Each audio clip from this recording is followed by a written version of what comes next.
So good morning or good night, depending on where you are in the world, and welcome to another interview of The Shield Dude on a Couch. I'm your host, Hector, and today I have a member from the band Vastum. I have Leila Abdul, and she sings and she plays guitar. She's part of the singing on this band because they have two singers, and we're here because they're about to release a new album this Friday, and we're here all to talk about it. So first of all, Leila, how are you tonight? I'm pretty good. How are you doing? It's pretty I'm late where good. you are. Yes, I'm in Puerto Rico, and here we don't have daylight savings times. So every Good year for you, man. Daylight savings is the worst. it's stupid.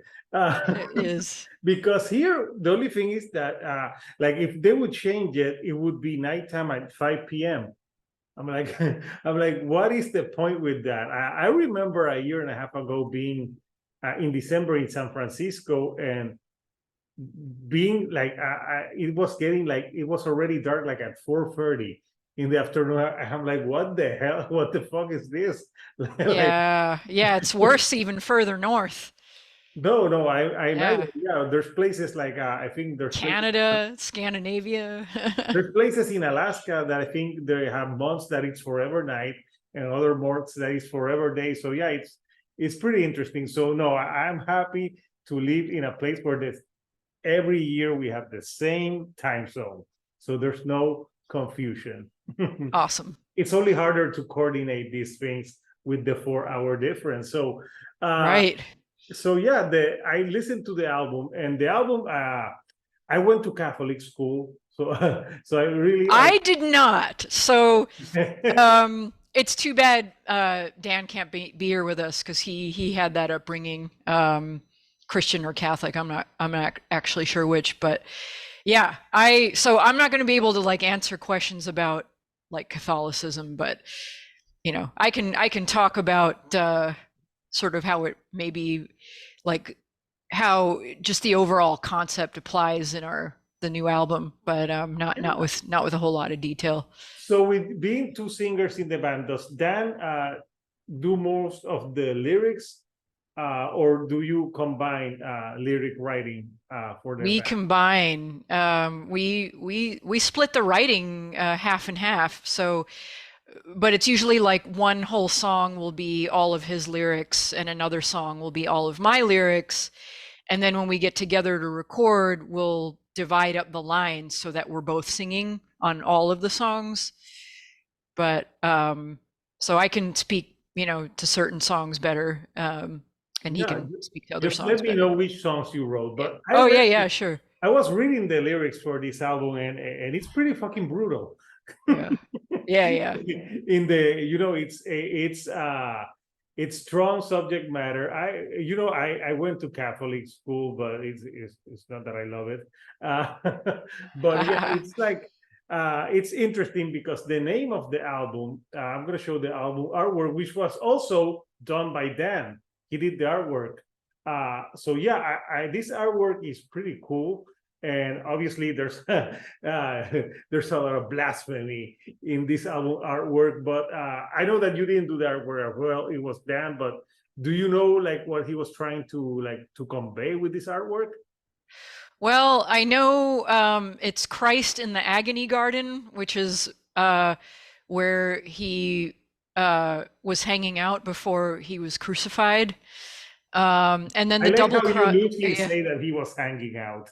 Well, I don't know the specifics of whether he was brought there or imprisoned there or what, but You know what? I have no idea as well. I can't remember. yeah, but the double crosses they're omnipresent in all of our Oh yeah. artwork. So that's sort of like a recurring theme. Um, yeah, but that's all I'm going to say about that. So Yeah, no, but it's yeah, yeah, I look at the artwork for all your albums, and you have the inverted crosses on all of them, so it's part of the album. But yeah, the title of the album is Inward to Gethsemane, I think it says. And yeah, that's the I'm like, I remember that. I'm like, oh yeah, I remember I went to Catholic school. Yeah, that's the garden where he went before the crucifixion, but I like that the album title is Inward into Gethsemane. So I was trying to analyze the name of the album. Maybe that it's inner agony of everyone. I don't know if I'm correct, but that's what I was like trying to think with the album title. Yeah. I know it's a play on Incantation's Onward to Golgotha. So I think it was either consciously or unconsciously intentional, but I know there's a connection to that. Yeah. So this is your fifth album, and you are the longest running band to be with 20 Bucks Pink. You've been with them since the beginning. I think you're one of the first band to get signed with them, and now they're a record label that is very known for the underground metal scene. How did you guys get together with 20 Bucks Pink? And it must feel good to be like you were like the first artist to be in that record label. I don't think we were the Or one of the first. first, yeah.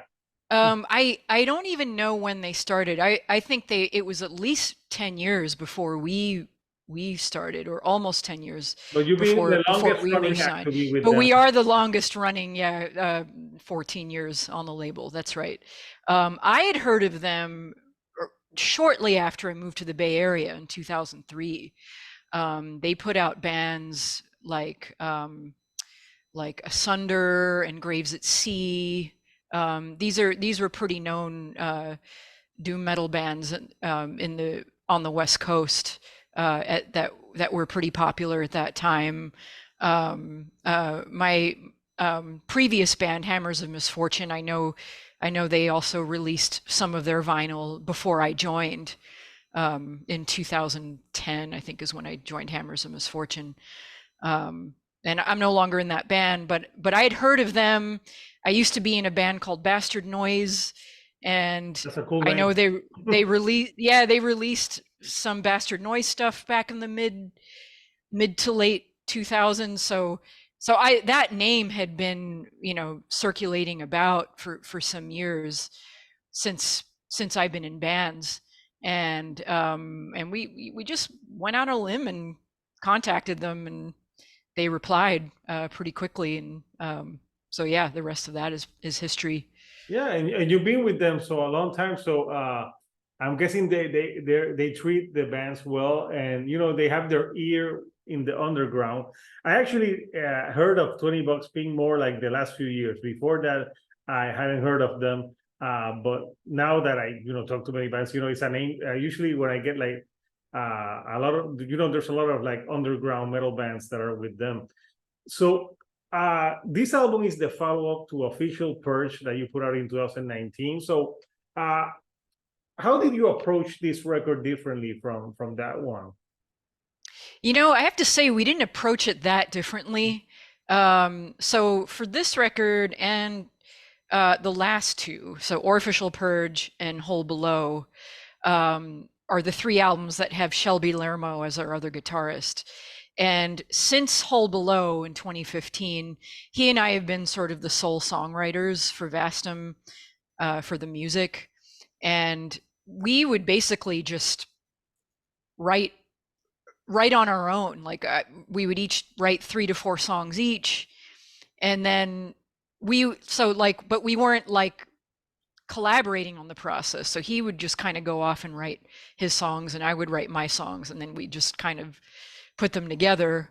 When we were ready to record, we would practice and refine the songs, and other band members would have input into the arrangements and stuff like that.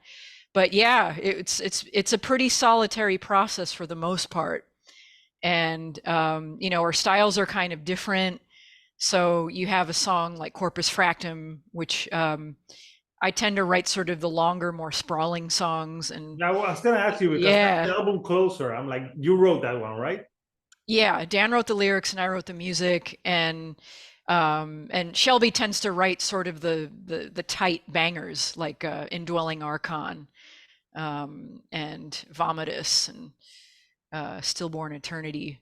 So those were the songs he contributed, and Judas, that interlude starts off That side interlude, B. yeah, it's Yeah. like the album is 7 songs, but it's like two halves.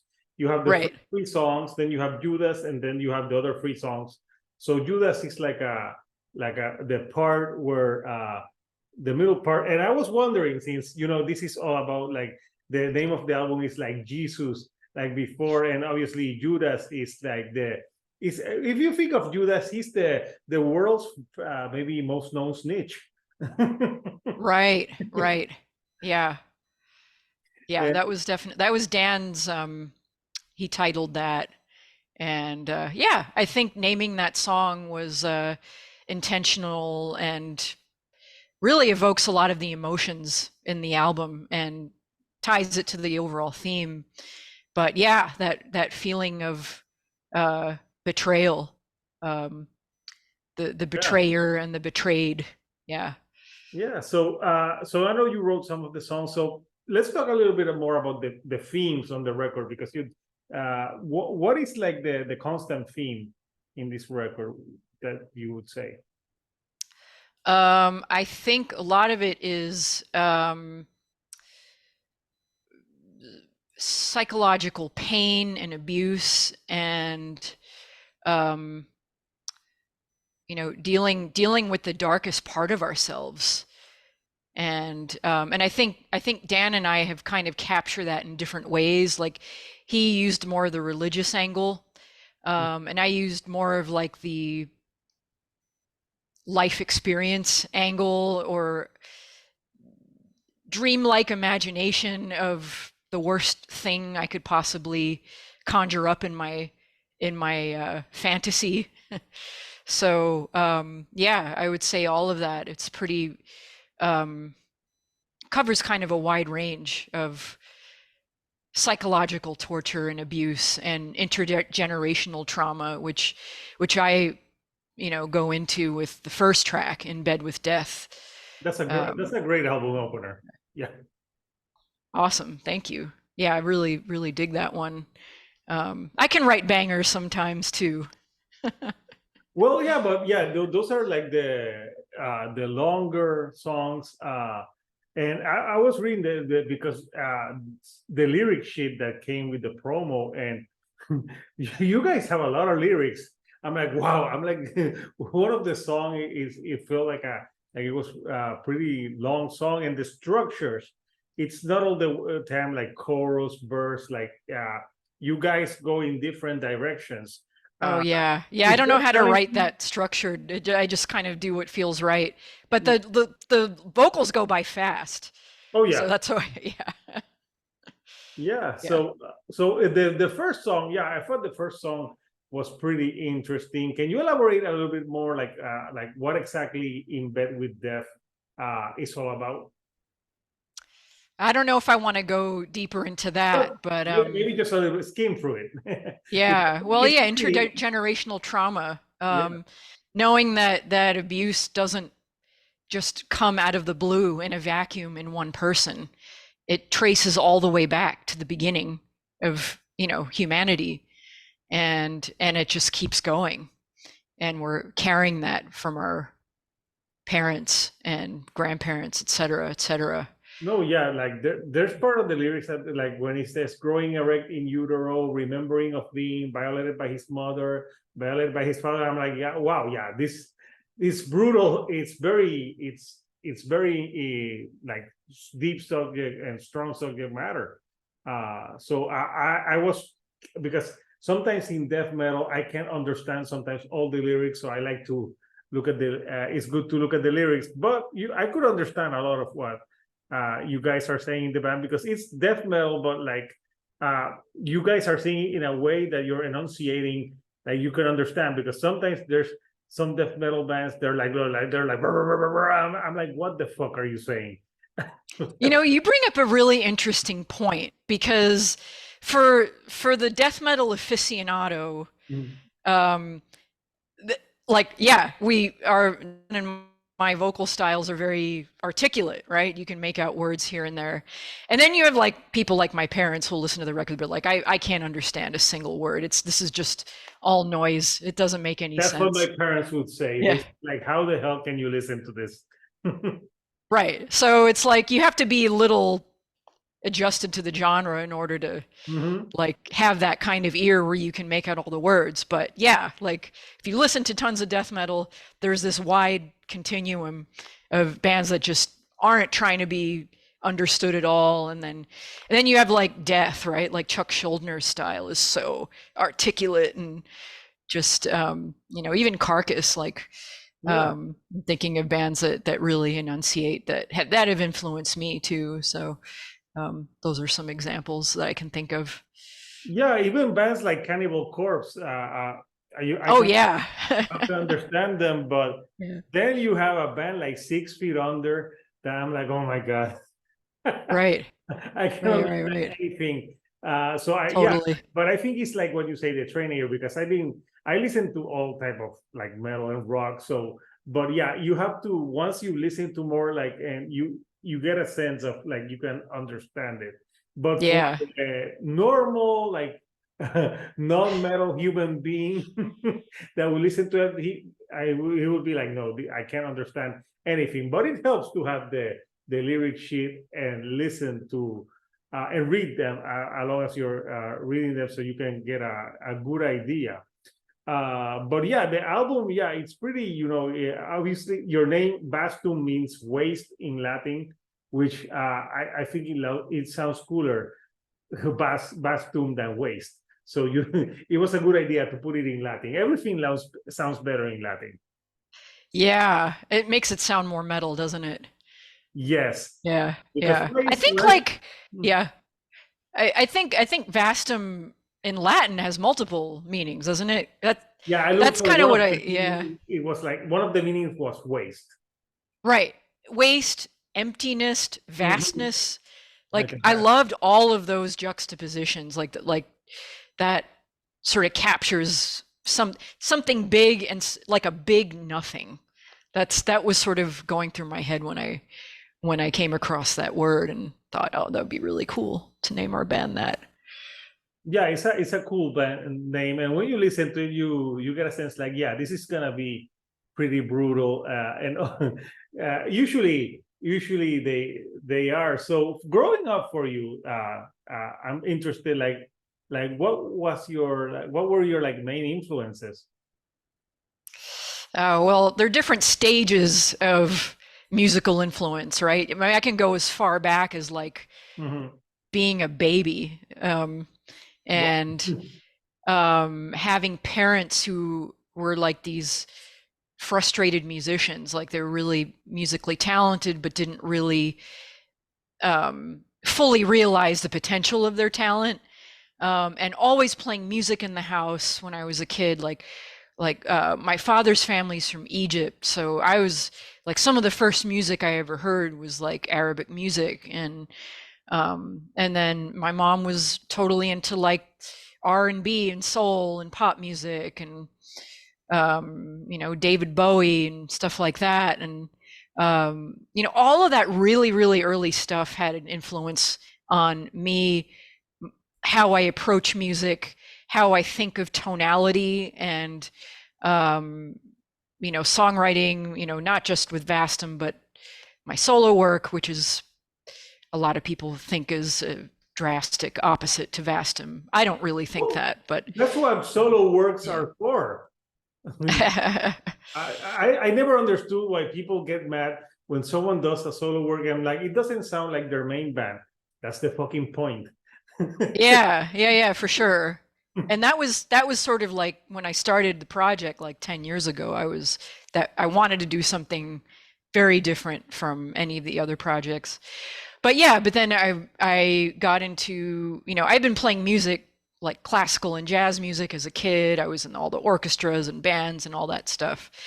And then by the time I hit my preteens, teens is when I started like checking out all the weird, heavy stuff, dark stuff, always some kind of dark music. Like I started out more with like punk and prog rock and goth and bands like that before I got into metal. And I think that made my approach to metal a little different than some people who like got into metal as kids or as preteens and then discovered all the other stuff. So I had this like wide palette, you know, from the age of like 12, 13, and started teaching myself to play guitar at that point, and played in a bunch of bands in high school, mostly punk bands, I still like punk. post-hardcore bands, right? Like, so, and then, you know, I got bored of like hardcore, like playing in hardcore bands, and wanted There's to just so do many something more breakdowns that you technical. can do. And I'm from New Jersey, so you know, hardcore was really big, like back in the '90s, and you know, it was much easier for people of my generation to like form like a hardcore band in their basement and play shows in basements and VFW halls and all that than it was to like find really talented metal musicians and, you know, play like actual clubs and stuff. So that was sort of like my foray into metal. And then it wasn't until I got into college where I started listening to like all kinds of metal, like death, thrash, black metal, Swede death, Finn death, and you know, and then like the bands I was starting at that point, like in my early 20s, were a lot more metal influenced, but I still couldn't find talented metal musicians till I moved to the Bay Area 20 years ago. So, you know, you got to find that drummer, like that solid drummer who can Oh do yeah. the double kick and, you know, doesn't mind playing to a metronome and, you know, and finding guitarists who can solo and all that. And then, so that was, you know, it was much easier doing that after I moved to the Bay Area. Yeah, the Bay Area obviously is known for like when you know, all the bands that come out of the Metallicas, the Exodus, you know, it's like what is it in the Bay Area that there's so many talented musicians on that area? Yeah, well, I think, you know, the Bay Area, at least what it used to be, before it became sort of this tech bro playground. Bro. Yeah, like everywhere else, really. I mean, but at this point, yeah, I think you had all these bands, you know, back in the '80s, and that influenced the underground. But I think even before that, this was a place where all the weirdos went to. You know, if you didn't really fit into mainstream society and you were doing some kind of art, like this was the place to settle. And I think there's a connection there. I think like it just wasn't this all of a sudden like these bands came around in the 80s. I think it's got this rich history that goes back decades. And it's important and it's still going. You know, you have so Yeah. many scenes here. I always find it very fascinating, like how like a place or an area can influence music. I grew up more like in the '90s, so I love that Seattle like grunge sound, like it. But like when I was young, probably didn't understood like, oh, why were they so gloomy? But now I know that it fucking rains in Seattle all the time, so that's why they were so depressed and gloomy. But yeah, like the Bay Area, like there's like areas, there's places like breed like good music, because like I've never heard of a great band from Delaware. like like oh, the Delaware music scene, maybe there is one, and There is one. There's some bands from there. I'm trying to remember their name. There's some death metal in Delaware for sure. But yeah, it's a small state. it's a small state, but when I think of those areas, so but yeah, the Bay Area definitely, like I can understand what you're saying. So you obviously were influenced by a lot of like musical styles. So your singing style, because when I listening to the album, I think I could figure out when you're singing, because your singing is a little bit more screechy Not always. or high pitched than Daniel's, right?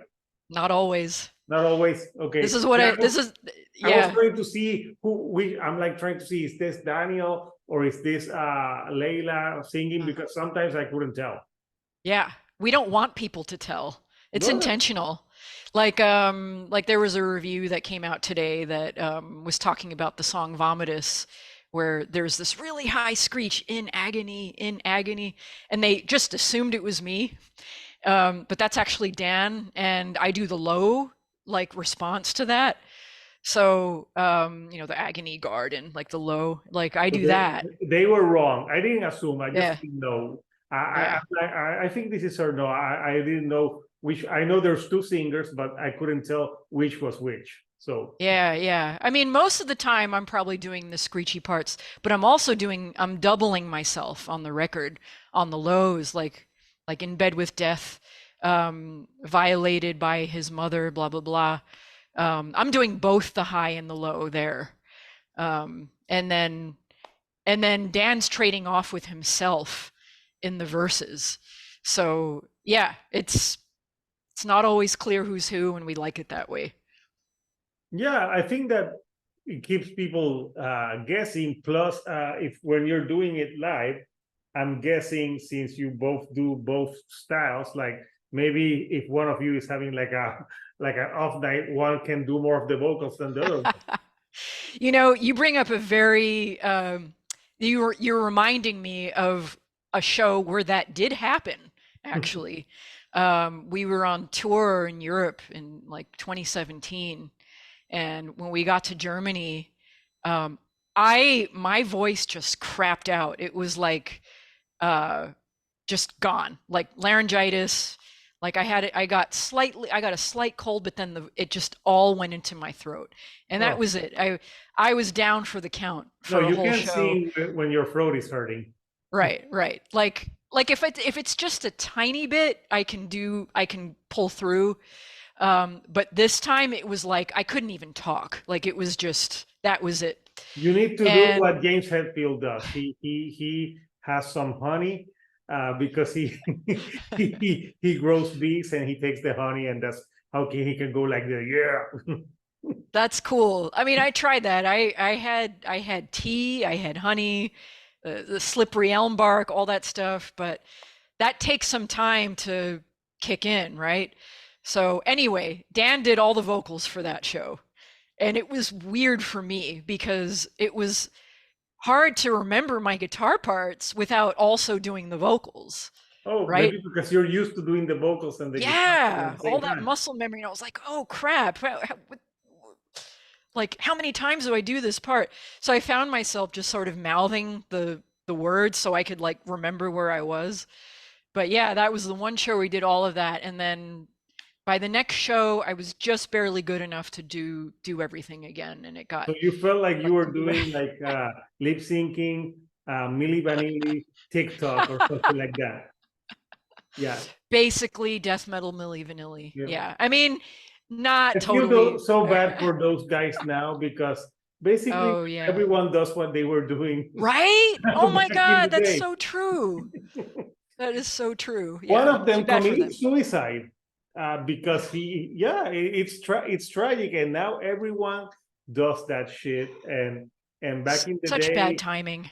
they had to give up their Grammy because they didn't sing on the record. I know, man. That's but a yeah, real tragedy. it's a tragic story. But now anyone can do a TikTok and anyone can lip sync and and be famous. So it's kind of weird how things turn around. So for extreme metal, I've always been very curious, like because I'm thinking like how like you could blow your voice like so easily, like what technique like do you use so you can do that? Because I know there's techniques to do that, like extreme singing without hurting the throat. Like, do you Mhm, do mhm. something in particular? Yeah, it's interesting because Dan and I gave a workshop on death vocals in Montreal a few months ago. And I've given a couple of these workshops before because I come from a speech therapy background Oh, where interesting. I studied the voice, the anatomy of the voice, and vocal disorders. So when I was an intern, I was actually treating patients who had vocal issues. And so I think a lot of it is understanding. I mean, even as a layperson, you can feel in your throat where that sweet spot is, where you're not going to mess up your voice when you push. But a lot of it is like strengthening the diaphragm, that muscle in your stomach and knowing how to breathe without straining the upper part of your body. And so that's, there's I've had some vocal students in the past where I've, sometimes it's trial and error, like people have different approaches, but basically you want to have a good breath support and use the part of your throat, which they call the false vocal cords, instead of your speaking voice, the part of your throat that's like, that you use when you do clean singing or talking. You want to minimize that. And it's kind of similar to what like throat singers do, like the part of the voice that they use.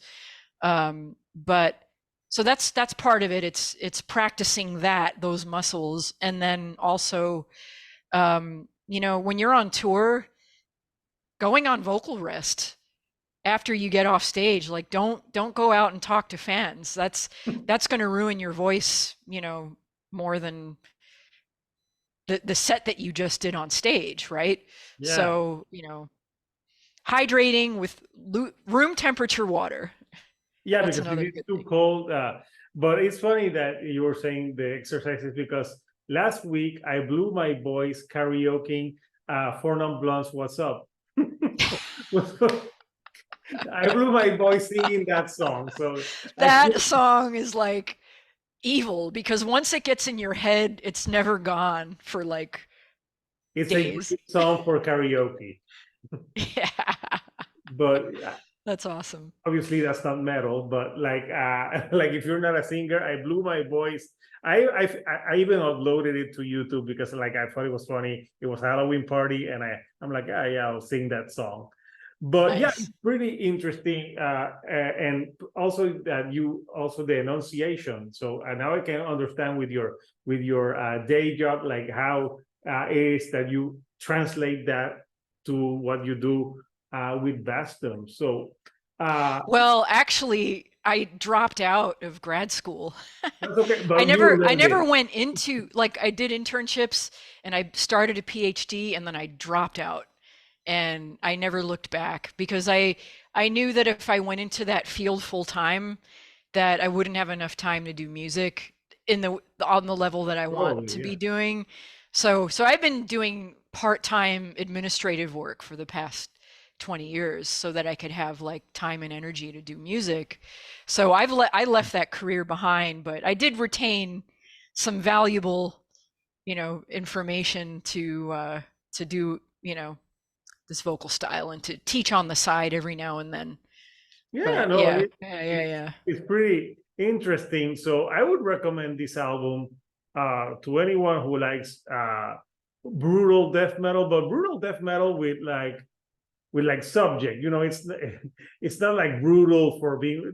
You're not talking about like zombies or like eating like I'm sorry, Cannibal Corpse. Well, they talk a lot about zombies like all the time. They're awesome. I am very influenced by early Cannibal Corpse, by the way. The Chris Barnes era Cannibal, you can't like mess with that. That is just like top-notch riffing right there.